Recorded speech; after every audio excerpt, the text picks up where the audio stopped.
Hello friends, तो कैसे हैं आप सब। आज हमारा day 10 of 30 days series unit second हम आज की वीडियो के अंदर स्टार्ट कर रहे हैं। पिछली जो हमारी वीडियो थी उसके अंदर हमने कंप्लीट किया था कि फाइनेंशियल स्टेटमेंट को एनालाइज करना क्यों ज़रूरी है, और फाइनेंशियल स्टेटमेंट के बारे में ही हमारी जो पिछली यूनिट थी वो थी यूनिट फर्स्ट। तो वो हम कंप्लीट कर चुके हैं। अगर आपको वो देखनी है तो उसका जो लिंक है वो डिस्क्रिप्शन के अंदर है, आप लोग जाके चेक कर सकते हैं।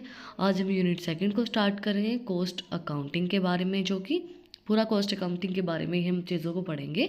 Nature and scope of costing, cost concept and classification, usefulness of costing to managers, participant to cost sheet, budgeting, types of budget and their preparation. मतलब ओवरऑल जो हमारी यूनिट है वो कॉस्टिंग के ऊपर ही, कॉस्ट अकाउंटिंग के ऊपर ही है। पिछली हमारी फाइनेंशियल अकाउंटिंग के ऊपर थी। तो आज हम स्टडी करेंगे कॉस्ट अकाउंटिंग का मतलब क्या होता है, नेचर क्या होता है, स्कोप क्या होता है। Cost accounting is the process of tracing, analyzing, and reporting on the cost associated with a company's operation, product, or services. The primary goal of a cost accounting is to provide management with accurate and timely information that can be used to make informed decision about pricing, budgeting, and other strategic incentives.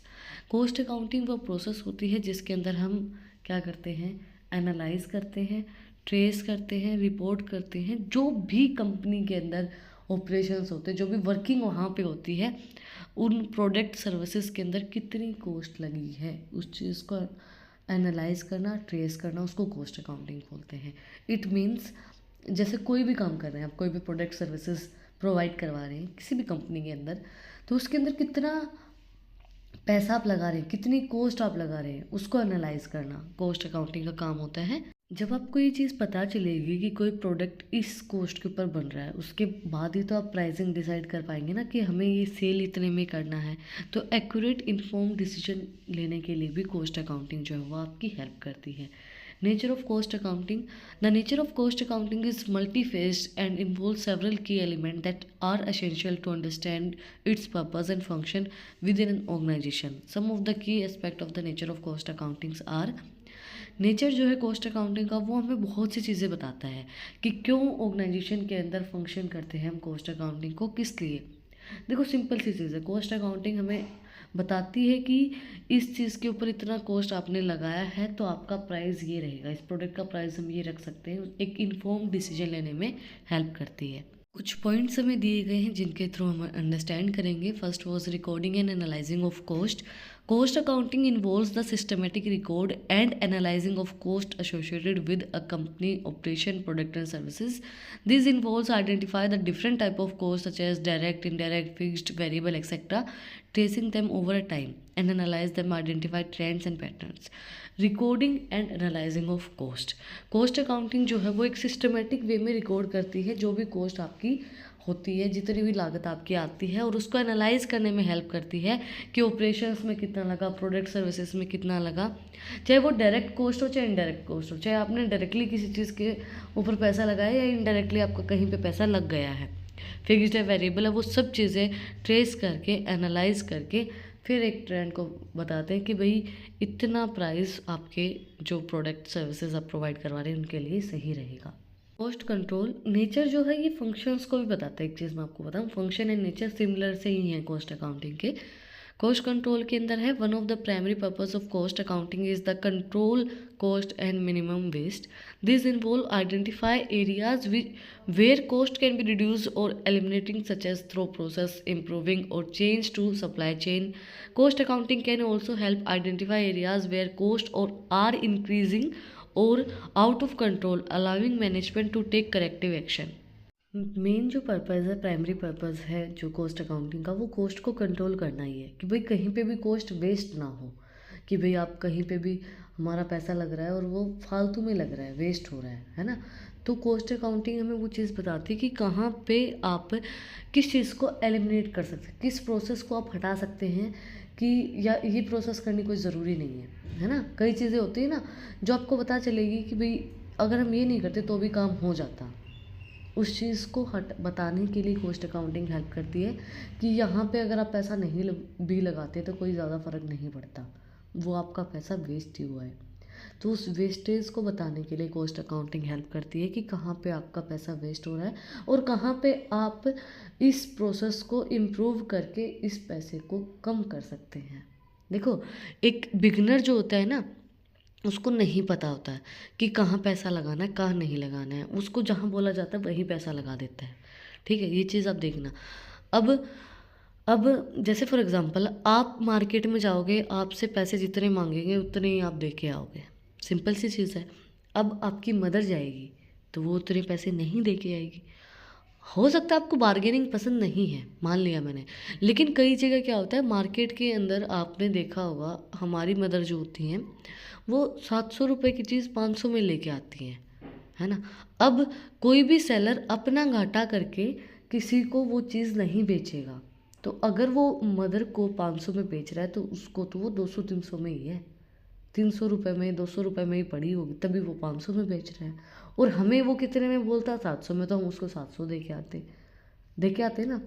तो ये फ़र्क होता है एक beginner में और एक experience बंदे में। तो जब कॉस्ट अकाउंटिंग आप करते हैं तो आपको पता चलता है कि आप कहाँ पे कॉस्ट को वेस्ट कर रहे हैं और उसको कहाँ पे एलिमिनेट करके कम कर सकते हैं, इम्प्रूव कर सकते हैं कि यहाँ हमें कॉस्ट लगाने की ज़रूरत नहीं है। Step budgeting and forecasting. Cost accounting is essential for developing accurate budget and forecast. By understanding the cost drive and trends associated with different products and services, cost accounting can help develop realistic budget that reflect the true cost operations. These can help management take informed decision about pricing, resources and allocation and investment. Cost accounting जो है वो help करते हैं budget को prepare करने के लिए कि भाई पोस्ट, जैसे कोई भी ऑपरेशन करने के लिए आपको कितना पैसा लगेगा, तो वो आप पहले सोचेंगे ना कि कितना लगेगा, आपके पास है या नहीं है उतना पैसा। तो वो पूरा बजट एक प्रिपेयर करने के लिए भी किस तरीके से आप के ऑपरेशंस डन होंगे, किस तरीके से आप उनको मैनेज करेंगे, किस तरीके से आपको मैनेजमेंट डिसीजन लेना है, प्राइसिंग डिसीजन लेना है, किस तरीके से आपको रिसोर्स को एलोकेट करना है, इन्वेस्टमेंट किस तरीके से करनी है, तो उस चीज़ में आपकी कॉस्ट अकाउंटिंग हेल्प करता है। Next, a performance evaluation. Cost accounting is also used to evaluate the performance of different products and services or department within an organization. By comparing actual cost to budgeted cost, and cost accounts can be identify areas where performance is strong or weak and help management make informed decision about where to invest resources to make changes. Cost accounting जो होती है वो help करती है evaluate करने के लिए कि परफॉर्मेंस क्या है। जो प्रोडक्ट सर्विसेज डिपार्टमेंट है अलग अलग ऑर्गेनाइजेशन के, उनकी एक्चुअल कॉस्ट को कंपेयर करके देखते हैं कि कितनी एक्चुअल कॉस्ट आपने लगाई है और कितनी आपने उसको बेचा है, किस कॉस्ट के ऊपर, उसको कंपेयर करती है। जैसे फॉर एग्जांपल आपकी एक्चुअल कॉस्ट थी 100 रुपये, आपने उसको बेचा है 150 में, तो कितना फ़ायदा आपको हुआ है और कितनी फिर आपको उसमें बचत आई है।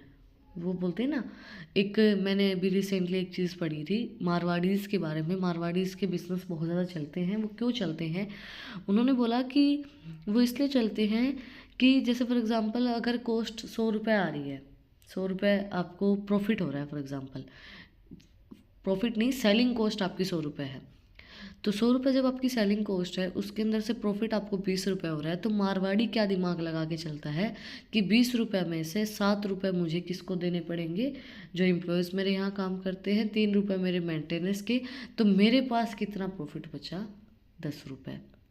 तो मारवाड़ी काम करते हैं इस चीज़ के ऊपर, काम नहीं करते कितनी सेल हुई, वो काम करते प्रॉफिट के ऊपर, कितना हमें प्रॉफिट हो रहा है ना, क्योंकि वो चीज़ तो होनी ही है। अब लागत जितनी आनी है वो तो आनी ही है। अब आपने लागत हटाओगे ना, आप उसके अंदर से अकेली आप वो कॉस्ट तो नहीं ले सकते कि मैंने प्रोडक्ट इस कॉस्ट में बना दिया है। अब फिर आप सर्विसेज भी तो लेंगे, इलेक्ट्रिसिटी बिल है, रेंट आप पे कर रहे हैं, एम्प्लॉयज़ आपके यहाँ हैं, तो वो चीज़ें इंक्लूड करके उसके बाद आपको कितना प्रॉफिट हुआ है वो चीज़ एनालाइज करना। Decision making supports. Cost accounting provide decision makers with the information they need to make informed choice about pricing, production, other strategic intensives. By understanding the true cost of product or services, management can make informed decision about which product to produce, how to price them, and how to allocate resources. Informed decision मतलब कि एक सही decision लेने में help करता है cost accounting, कि कितने में वो प्रोडक्ट बनाया गया है, कितना हमें उसका प्राइस रखना है, किस तरीके से हमें रिसोर्स को एलोकेट करना है, क्या क्या रिसोर्सेज, किस तरीके से रिसोर्सेज काम करेंगे, एलोकेशन किस तरीके से होगा। तो एक सही डिसीजन लेने के लिए हेल्प करता है cost accounting. Next is scope of cost accounting. The scope of cost accounting encompasses a wide range of activities that are essential for managing cost and optimize profitability within an organization. Some of the key areas that fall within the scope of accounts are, देखो scope of accounts के accounting की बहुत बड़ी range है एक, क्योंकि profit कमाने में, हर चीज़ करने में, एक सही प्रॉफिट कमाने में, ऑप्टिमाइज प्रॉफिट कमाने के लिए कॉस्ट अकाउंटिंग आपकी बहुत हेल्पफुल रहती है। तो कुछ स्कोप ऑफ कॉस्ट अकाउंटिंग हम अभी स्टडी कर रहे हैं। Cost analysis and control. Cost accounting involves analysis and controlling the cost associated with a companies operation, products or services. These include identify different type of cost, tracing them over time and analyzing them to identify trends and pattern. देखो cost को analyse करने में, cost को control करने में help करता है। Similar से ही टाइप है नेचर एंड स्कोप के, फिर भी मैं आपको ये इसलिए बता रही हूँ कि आप अगर कोई पूछ ले कि नेचर क्या होता है, अलग से पूछ ले स्कोप ऑफ कॉस्ट अकाउंटिंग, तो आप कंफ्यूज ना हो कि नेचर और स्कोप क्या क्या होते हैं, अलग अलग किस तरीके से लिखेंगे। थोड़े से सिमिलर से ही पॉइंट होते हैं। कॉस्ट एनालाइज और कंट्रोल करने में हेल्प करता है कॉस्ट अकाउंटिंग, कि प्रोडक्ट की कॉस्ट कितनी है उसको एनालाइज करके, फिर उसके बारे में पूरा एनालाइज करके फिर एक पैटर्न सेट करना कि इतनी इतनी कॉस्ट की प्राइस हम रखेंगे। Product costing. Cost accounting is used to determine the cost of producing individual products or services, including both direct and indirect cost. This information is essential for pricing decision and for understanding the profitability of different products. देखो simple सी चीज़ है, points change कर रखे, नाम change है, यही लाइनें हम पिछले पॉइंट के अंदर स्टडी की है कि भाई प्रोडक्ट्स प्राइस के डिसीजन लेने में हेल्प करता है कि क्या प्राइस हमें प्रोडक्ट का फिक्स करना है, कौन सी सर्विसेज का क्या प्राइस फिक्स करना है, तो उसका नाम हमने प्रोडक्ट कॉस्टिंग दे दिया है। बट क्योंकि डिफरेंट डिफरेंट पूछ ली जाती है तो हम डिफरेंट डिफरेंट पॉइंट्स बना के लिख सकते हैं, अंदर का जो कंटेंट है वो सेम ही रहेगा कि डायरेक्ट है, इनडायरेक्ट है, कोई भी सब हर एक कॉस्ट को समझ के फिर प्रोडक्ट के प्राइस को फिक्स किया जाता है। पूरी इन्फॉर्मेशन हमें प्रोडक्ट की बताई जाती है कॉस्ट अकाउंटिंग के अंदर। Budgeting and forecasting. Cost accounting is used to develop budget and forecasts that reflect the true cost of operation. This analyze the historical data, identify trends and making projection about the future cost. Simple सी चीज़ है, budget को forecast करने में help करता है, historical data trends को identify करने में हेल्प करता है कि फ्यूचर में आपको क्या कॉस्ट रखनी चाहिए। Inventory valuation. Cost accounting is used to evaluate inventory and trace the flow of the goods through the production process. This information is essential for financial reporting and for managing cash flow. Inventory को valuate करने में help करता है cost accounting, की value क्या रहेगी आपकी inventory की, कि कैश का कितना आउटफ्लो है, कितना इनफ्लो है, कितना कैश गया है, कितना आया है, सारी इन्फॉर्मेशन हमें फाइनेंशियल रिपोर्टिंग के, जो भी फाइनेंशियल रिपोर्ट को प्रिपेयर करने में हेल्प करती है, कैश के फ्लो को मैनेज करने में हेल्प करती है, वो सब इन्फॉर्मेशन हमें कॉस्ट अकाउंटिंग प्रोवाइड करवाती है। Performance evaluation. Cost accounting is used to evaluate the performance of different products, services or department within an organization. This involves comparing actual cost to budgeted and cost, identify areas where performance is strong or weak. देखो मेरे को हंसी इसलिए आ रही है क्योंकि नाम अलग अलग दे दिए, पॉइंट्स के अंदर का कंटेंट बिल्कुल सिमिलर है, कि भाई परफॉर्मेंस को इवेलुएट करने में हेल्प करता है कि पिछले साल कितनी एक्चुअल को, अभी कंपेयर करने में एक्चुअल कॉस्ट कितनी थी, बजटेड कॉस्ट कितनी है, उसकी परफॉर्मेंस को इवेलुएट किया जाता है कि वो परफॉर्मेंस जो आपकी आई है वो स्ट्रॉन्ग है, वीक है, कैसी परफॉर्मेंस आपकी प्रोडक्शन सर्विसेज दे रहे हैं, उस चीज़ को इवेलुएट करने के लिए कॉस्ट अकाउंटिंग हेल्प करता है। नाम अलग अलग हैं, चीज़ें सेम ही हैं, सिमिलर ही आप लिखेंगे इनके अंदर, बस लाइनें थोड़ी थोड़ी घुमा रखी हैं, इतना ही फ़र्क है। Decision making support. Cost accounting provide decision makers with the information they need to make informed choice about pricing, production and other strategic incentives. This involves identify the most profitability products or services, optimize product process and minimize cost to maximize profit. Decision लेने में help करता है cost accounting की, कि भाई सही decision आपको क्या लेना चाहिए प्रोडक्ट के बारे में, प्राइस के बारे में, प्रोडक्शन कितनी हो रही है, स्ट्रेटेजिक इंसेंटिव्स क्या क्या रहेंगे आपके। आइडेंटिफाई करता है प्रोडक्शन प्रोसेस को और प्रॉफिट को मिनिमाइज करने में हेल्प करता है, ज़्यादा से ज़्यादा प्रॉफिट कमाने में हेल्प करता है। Cost reduction and efficiency improvement. Cost accounting is used to identify areas where cost can be reduced or eliminated, such as through process improvement or changes to the supply chain. chain. This information is essential for minimizing cost and optimizing profitability. In points को मैं इतना ज़्यादा explain इसलिए नहीं कर रही हूँ क्योंकि सिमिलर हैं, बस थोड़े थोड़े नाम चेंज करके लिखे गए हैं। वो इसलिए हैं क्योंकि नेचर एंड स्कोप सिमिलर ही हैं, कॉस्ट अकाउंटिंग के सिमिलर से ही काम करते हैं, सिमिलर से ही बातें हैं। तो फिर भी मतलब ये होता है कि कई बार अलग अलग पूछे जाते हैं तो बच्चे कंफ्यूज हो जाते हैं, इसलिए मैंने इनको थोड़ा सा अलग अलग पॉइंट बना के लिखा गया है। मेनली ऐसा ही है। कॉस्ट अकाउंटिंग क्या है, किस चीज़ में हेल्प करता है, रिड्यूस करने में हेल्प करता है कि सप्लाई चेन में भाई बहुत ज़्यादा कॉस्ट लग रही है तो उस कॉस्ट को हम किस तरीके से कम कर सकते हैं। एक इन्फॉर्मेशन हमें प्रोवाइड करवाता है कि कॉस्ट को हम किस तरीके से मैनेज करेंगे। आई होप आपको समझ में आया होगा कॉस्ट अकाउंटिंग का नेचर एंड स्कोप। अगर फिर भी कुछ डाउट है, कुछ भी पूछना है तो कमेंट में आप मुझसे पूछ सकते हैं। और अगर आपको इन टॉपिक्स की पीडीएफ चाहिए तो टेलीग्राम चैनल का लिंक भी डिस्क्रिप्शन में है, वहाँ पे भी जाके आप मुझे फॉलो कर सकते हैं। और भी इंटरेस्टिंग रील्स को देखने के लिए इंस्टाग्राम चैनल का लिंक भी डिस्क्रिप्शन में है, वहाँ पे भी जाके आप मुझे फॉलो कर सकते हैं। और अगर आपने वीडियो को यहाँ तक देखा है तो प्लीज़ सब्सक्राइब के बटन पर एक मुक्का मार दो और बेल आइकन प्रेस करो ताकि जो सबसे पहले अपडेट है वो आप लोग के पास आए। फिर मिलते हैं एक नई वीडियो के साथ, एक नए टॉपिक के साथ। Like share and subscribe. Thank you for watching my video and enjoy your life.